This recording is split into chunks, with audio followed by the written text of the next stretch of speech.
Untuk informasi lebih lengkap dan juga berita terkait bisa klik link di deskripsi dan juga jangan lupa untuk download aplikasi CNBC Indonesia di Play Store dan juga App Store. Dan yang paling penting jangan lupa subscribe ya.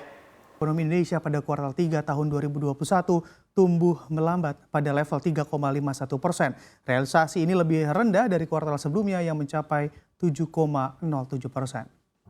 Perlambatan ekonomi ini imbas hantaman COVID varian Delta sejak Juli 2021 yang mengakibatkan pemerintah memperketat mobilitas masyarakat dan berdampak terhadap perekonomian nasional.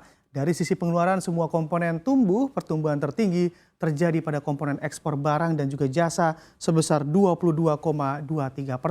Sementara dari sisi produksi pertumbuhan terbesar terjadi pada lapangan usaha, jasa kesehatan dan kegiatan sosial sebesar 9,81%. Selain itu, pertumbuhan ekonomi menurut lapangan usaha jasa kesehatan tinggi mencapai 1,06% dan terendah adalah pertanian sebesar 1,31%. Adapun sektor yang terkontraksi seperti akomodasi dan juga makanan minuman sebesar 0,13% dan jasa pendidikan 4,42% serta administrasi pemerintah minus 9,96%. Secara Y on Y, ekonomi kita tumbuh 3,51%.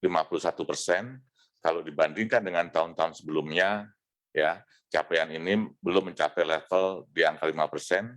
Bahkan kalau kita bandingkan dengan Q2 2021, ya ini mengalami perlambatan, gitu ya. Jadi ekonomi kita masih tumbuh 3,51%, tapi melambat kalau dibandingkan dengan Q2 yang kemarin ya, yang mencapai 7,07%. Ada berbagai peristiwa dan juga yang berpengaruh besar adanya PPKM yang itu menghambat mobilitas dan akhirnya mengganggu aktivitas ekonomi secara keseluruhan gitu.